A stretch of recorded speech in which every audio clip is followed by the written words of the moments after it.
আসসালামু আলাইকুম। সবার আগে বাছাই করা 10টি আন্তর্জাতিক খবর জানিয়ে দেব। প্রথমেই থাকছে শিরোনাম। তবে তার আগে অনুরোধ থাকবে ভিডিওটিতে একটি লাইক দিবেন।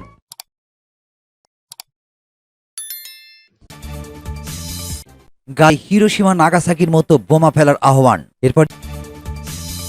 এরপর জানিয়ে দিব ফের ইরাক থেকে ইসরায়েলের ড্রোন হামলা। জানিয়ে দিব ইউক্রেনের বিদ্যুৎ গ্যাস অবকাঠামোতে ব্যাপক হামলা রাশিয়ার। এরপর জানিয়ে দিব কিরমেনের কাছে চীনা ড্রোনের চিত্র ধারণের নিন্দা তাইওয়ানের সামরিক বাহিনীর। জানিয়ে দিব মস্কোর সিটি হলে হামলা আগে রাশিয়াকে সতর্ক করেছিল ইরানও। এবং সর্বশেষ জানিয়ে দিব ইমরান খানের 14 বছরের কারাদণ্ড স্থগিত।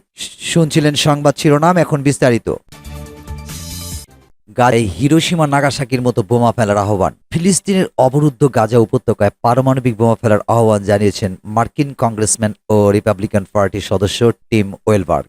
গত 25 মার্চ একটি টাউন হলে অন্য আইনি প্রণেতাদের সঙ্গে কথা বলার সময় গাজায় পারমাণবিক বোমা ফেলার পরামর্শ দেন তিনি। ওই সময় জাপানের হিরোশিমা ও নাগাসাকিতে যুক্তরাষ্ট্রের চালানো বর্বর পারমাণবিক হামলার কথা উল্লেখ করেন এই প্রবীণ রাজনীতিবিদ। তিনি বলেন, জাপানে যেমন পারমাণবিক হামলার পর যুদ্ধ বন্ধ হয়ে গিয়েছিল, তেমনি গাজায় এ ধরনের হামলা হলে দ্রুত যুদ্ধ শেষ হয়ে যাবে। এই কংগ্রেসম্যানের এমন মন্তব্যের একটি ভিডিও সামাজিক যোগাযোগ মাধ্যমে প্রকাশ হয়েছে। ভিডিওটিতে দেখা যাচ্ছে টিম ওয়েলসবার্গকে একজন জিজ্ঞেস করছেন, গাজায় মানবিক সহায়তা পৌঁছাতে যুক্তরাষ্ট্র কেন মার্কিন নাগরিকদের অর্থ খরচ করে অস্থায়ী জেটি তৈরি করছে। এ প্রশ্নের জবাবে টিম ওয়েলবার্গ বলেন, আমি মনে করি আমাদের সেখানে জেটি বানানো উচিত নয়। আমাদের সেখানে মানবিক সহায়তার জন্য একটি পয়সাও খরচ করা উচিত নয়। গাজার অবস্থা নাগাসাকি ও হিরোশিমার মতো অবস্থা হওয়া উচিত। দ্রুত সবকিছু করা হোক। তবে এই আইন প্রণেতা গাজায় সত্যিকারের পারমাণবিক হামলার কথা বলেননি বলে দাবি করেছেন। এর বদলে সেখানে রূপক অর্থ ব্যবহার করেছেন বলেও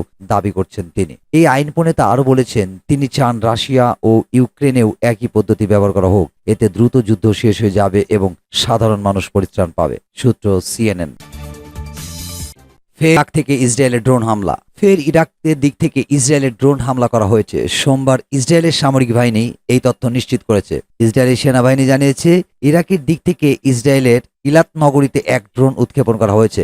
এতে একটি ভবনের সামান্য ক্ষতি হয়েছে, কিন্তু এ ঘটনায় কোনো হতাহত হয়নি। সেনাবাহিনী আরও জানিয়েছে, সৈন্যরা একটি সন্দেহজনক বায়বীয় লক্ষ্যবস্তু চিহ্নিত করেছে। সেটি ঠিক পূর্ব দিক থেকে ইসরায়েলি ভূখণ্ডে প্রবেশ করেছে। তবে কোন বিল্ডিংটি আঘাত করা হয়েছে বা সেটাকে আটকানোর কোনো চেষ্টা করা হয়েছে কিনা ওই বিষয়ে সেনাবাহিনী কিছু জানায়নি। ইসরায়েল হায়মের অনলাইনে শেয়ার করা একটি ভিডিওতে উচ্চ স্বরের গর্জন শোনা গেছে। আরেকটি ভিডিওতে রেড সি রিসোর্ট শহরের একটি নৌঘাটির কাছে বেশ কয়েকটি অ্যাম্বুলেন্স দেখা যায়। সোশ্যাল মিডিয়ায় প্রকাশিত অন্যান্য ভিডিও এবং ছবিতে দেখা যাচ্ছে যে শহরের একটি ভবনের পেছনে ধোঁয়া উঠছে। লেবাননের সশস্ত্র গোষ্ঠী হিজবুল্লাহ টেলিগ্রামে প্রকাশিত একটি বিবৃতি অনুসারে, ইরাকের ইসলামিক রেজিস্ট্যান্সের হামলার পরপরই তেহরান সমর্থিত শিয়া গোষ্ঠীগুলোর একটি কনসোর্টিয়াম ইসরায়েলের একটি গুরুত্বপূর্ণ লক্ষ্যবস্তুতে হামলার দাবি করেছে। গত নভেম্বরে সিরিয়া উৎক্ষেপিত একটি ড্রোন ইলাতের একটি স্কুলে আঘাত আনতে সক্ষম হয়েছিল। সেটাই ইয়েমেনে ইরান সমর্থিত হাউসি বিদ্রোহীরা বেশ কয়েকবার লক্ষ্যবস্তু করেছে। উল্লেখ্য, প্রথমবারের মতো ইসরায়েলের গোলান মালভূমিতে আত্মঘাতী ড্রোন হামলা হয়েছে। ইরানপন্থী মিলিশিয়ারা এই হামলার দায়িত্ব স্বীকার করেছে। বুধবার এই হামলা হয়। সূত্র টাইমস অফ ইসরায়েল। বিদ্যুৎ গ্যাস অবকাঠামোতে ব্যাপক হামলা রাশিয়ার। ইউক্রেনের অভ্যন্তরীণ সমরাস্ত্র উৎপাদন বাধাগ্রস্ত করতে দেশটির বিদ্যুৎ ও গ্যাস অবকাঠামোগুলোতে বড় ধরনের হামলা চালিয়েছে রুশ বিমান বাহিনী। হামলায় দূরপাল্লার ক্ষেপণাস্ত্র এবং বিস্ফোরক ভর্তি ড্রোন ব্যবহার করা হয়েছে বলে এক বিবৃতিতে জানিয়েছে রাশিয়ার প্রতিরক্ষা মন্ত্রণালয়। দূরপাল্লার ক্ষেপণাস্ত্র ড্রোন ব্যবহারের মাধ্যমে ইউক্রেনের বিদ্যুৎ ও গ্যাস খাতের বেশ কিছু স্থাপনা ধ্বংস করেছে রুশ বিমান বাহিনী। আঘাতকৃত স্থাপনাগুলো ইউক্রেনের প্রতিরক্ষা মন্ত্রণালয়ের অধীনে ছিল এবং এসব স্থাপনায় অস্ত্র, গোলাবারুদ ও সামরিক সরঞ্জাম প্রস্তুত ও মোকাবেলা করা হতো। যে লক্ষ্যে হামলা চালানো হয়েছিল তা সম্পূর্ণ সফল হয়েছে। টার্গেট করা প্রতিটি স্থাপনায় আঘাত হানা হয়েছে, রোববারের বিবৃতিতে বলেছে রুশ প্রতিরক্ষা মন্ত্রণালয়। এদিকে রোববার যেদিন রুশ বাহিনী এই হামলা চালালো, সেদিনই ইউক্রেনকে কয়েকশো পুরনো সাজোয়াজান এবং বেশ কিছু নতুন সারফেস টু এয়ার ক্ষেপণাস্ত্র প্রদান করা হবে বলে জানিয়েছে ফ্রান্সের প্রতিরক্ষা মন্ত্রী সেবাস্টিয়ান লেকর্নু। রোববার ফ্রান্সের দৈনিক লা ট্রিবিউন দিমানশেকে দেওয়া এক সাক্ষাৎকারে লেকর্নু বলেন, সম্প্রতি প্রেসিডেন্ট ইমানুয়েল ম্যাক্রোর সঙ্গে বৈঠক করেছে ইউক্রেনের প্রেসিডেন্ট ভলোদিমির জেলেনস্কি। বৈঠকে প্রেসিডেন্ট ফ্রান্সের কাছে সামরিক সহায়তার অনুরোধ জানান। সেই অনুরোধের জবাবে প্রেসিডেন্ট ইউক্রেনীয় বাহিনীকে কয়েকশো হ্যাবিকুলে দ্য ল ভান ব্লাইন্ডে বা ভিএবি সাজোয়া যান এবং সারফেস টু এয়ার ক্ষেপণাস্ত্র দিতে রাজি হয়েছেন। ভিএবি সাজোয়া যানগুলো পুরনো হলেও এখনো সচল এবং কার্যকর। যুদ্ধের বর্তমান যে গতি প্রকৃতি তাতে এটা স্পষ্ট যে ইউক্রেনীয় বাহিনীকে আরো অনেক দিন লড়াই চালিয়ে যেতে হবে। যে সহায়তা তাদের প্রদান করা হচ্ছে তা তারা কাজে লাগাতে পারবেন বলে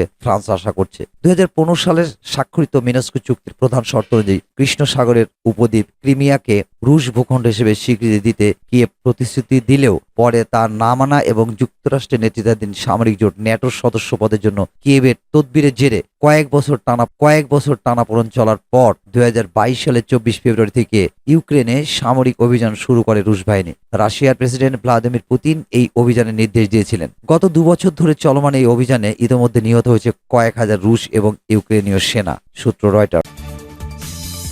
কিনমেনে চীনা ড্রোনের চিত্র ধারণের নিন্দা তাইওয়ানের সামরিক বাহিনীর। কিনমেনের কাছে আর্দান আইল্যান্ডের চিত্র ধারণের ড্রোন ব্যবহার করার জন্য চীনা নেটিজেনদের নিন্দা করেছে তাইওয়ানের সামরিক বাহিনী। শনিবার তাইওয়ান নিউজ এ খবর প্রকাশ করেছে। গুঞ্জন ছড়িয়ে পড়ে যে ড্রোন দিয়ে তাইওয়ানের নিয়ন্ত্রণাধীন দ্বীপটিতে সামরিক অবস্থানের ছবি তোলা হচ্ছে। উল্লেখ্য, এই দ্বীপটি চীনের জিয়ামিন নগরী থেকে দেখা যায়। কিনমেন ডিফেন্স কমান্ডের পরিচালিত এক অনুসন্ধানে দেখা যায় সৈন্যরা যখন তাদের সরবরাহ নামাচ্ছিল তখন ড্রোন থেকে ফুটেজ সংগ্রহ করা হচ্ছিল, তবে দূরত্ব এবং সূর্যের আলোর কারণে সামরিক বাহিনীর ড্রোনটির উপস্থিতি লক্ষ্য করতে পারেনি। কিনমেন ডিফেন্স কমান্ডের উদ্ধৃতি দিয়ে তাইওয়ান নিউজ জানায়, পরে ড্রোনটির উপস্থিতি টের পেয়ে স্থানীয় কর্মকর্তারা যথাযথ পদক্ষেপ গ্রহণ করেন।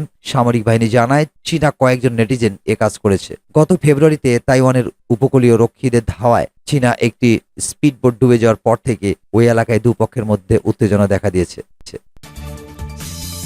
মস্কো হলে হামলা আগে রাশিয়াকে সতর্ক করেছিল ইরানও। রাশিয়ার রাজধানী মস্কোর উপকণ্ঠের শহর ক্রাসনোগরস্কের ক্রোকাস সিটি হলে সন্ত্রাসী হামলার বিষয়ে দেশটিকে সতর্ক করেছিল ইরানও। এই হামলার দায় স্বীকার করেছিল সন্ত্রাসী গোষ্ঠী ইসলামিক স্টেটসের খোরাসান শাখা আইএসকে। বিষয়টির সঙ্গে পরিচিত 3টি সূত্র নাম প্রকাশ না করার শর্তে বার্তা সংস্থা রয়টার্সকে বিষয়টি জানিয়েছে। গত মার্চ মাসের 22 তারিখে ক্রোকাস সিটি হলের একটি অনুষ্ঠানে বন্দুকধারীরা স্বয়ংক্রিয় অস্ত্রের সাহায্যে গুলি চালালে ও গ্রেনেড বিস্ফোরণ ঘটালে অন্তত 144 জন নিহত হয়, আহত হয় আরো কয়েক ডজন। রাশিয়ার ইতিহাসে বিগত 20 বছরের মধ্যে এটি সর্বোচ্চ সন্ত্রাসী হামলা। নাম প্রকাশ না করার শর্তে ইরানি একটি সূত্র জানিয়েছে, রাশিয়ায় হামলার কয়েকদিন আগে তেহরান দেশটির অভ্যন্তরে একটি সম্ভাব্য বড় সন্ত্রাসী হামলার তথ্য মস্কোকে জানিয়েছিল। কিছুদিন আগে ইরানে সংঘটিত এই ভয়াবহ বোমা হামলার সঙ্গে জড়িতদের জিজ্ঞাসাবাদের সময় এই তথ্য জানা গিয়েছিল।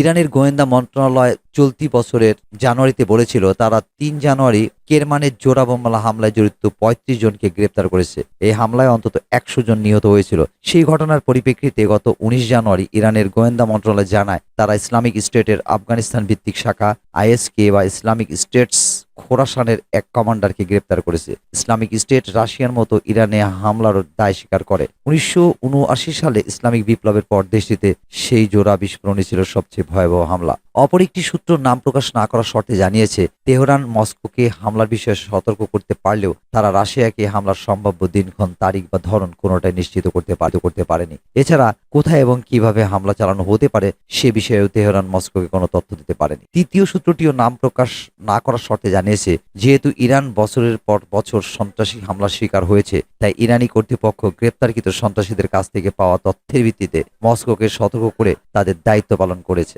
তবে তেহরান ও মস্কো এ বিষয়ে কোনো মন্তব্য করতে রাজি হয়নি। প্রসঙ্গত, এর আগে যুক্তরাষ্ট্র দাবি করেছিল তারা ক্রোকাস সিটি হলে হামলার আগে মস্কোকে সতর্ক করেছিল। মার্কিন নিরাপত্তা পরিষদের মুখপাত্র অ্যাড্রিয়েট ওয়াটসন জানিয়েছেন মার্কিন স্টেট ডিপার্টমেন্ট মস্কোকে আগেভাগে এই ধরনের হামলার বিষয়ে জানিয়েছিল। যুক্তরাষ্ট্র রাশিয়াকে জানিয়েছিল মস্কোর বড় ধরনের জনসমাবেশ বা কনসার্টের মতো সমাবেশে হামলার ঘটনা ঘটতে পারে। বিষয়টিকে গুরুত্ব দিয়ে মার্কিন স্টেট ডিপার্টমেন্ট জনসাধারণের জন্য একটি সতর্কবার্তাও জারি করেছিল। অ্যাড্রিয়েন ওয়াটসন বলেছেন দীর্ঘদিনের সতর্ক করা কর্তব্য নীতির অংশ হিসেবে মার্কিন সরকার রুশ কর্তৃপক্ষকে এ সংক্রান্ত তথ্য শেয়ার করেছিল। মার্চের শুরুর দিকে রাশিয়ায় মার্কিন দূতাবাস জানিয়েছিল মস্কোতে কনসার্ট সহ বড় জনসমাবেশে টার্গেট করে সম্ভাব্য চরমপন্থী হামলার বিষয়ে পরিকল্পনা সংক্রান্ত বেশ কিছু গোয়েন্দা পর্যবেক্ষণ করেছে। সেই সময় মার্কিন দূতাবাস রাশিয়ায় মার্কিন নাগরিকদের সতর্ক করে চলাফেরা ও জনসমাগম এড়িয়ে চলার পরামর্শ দিয়েছিল।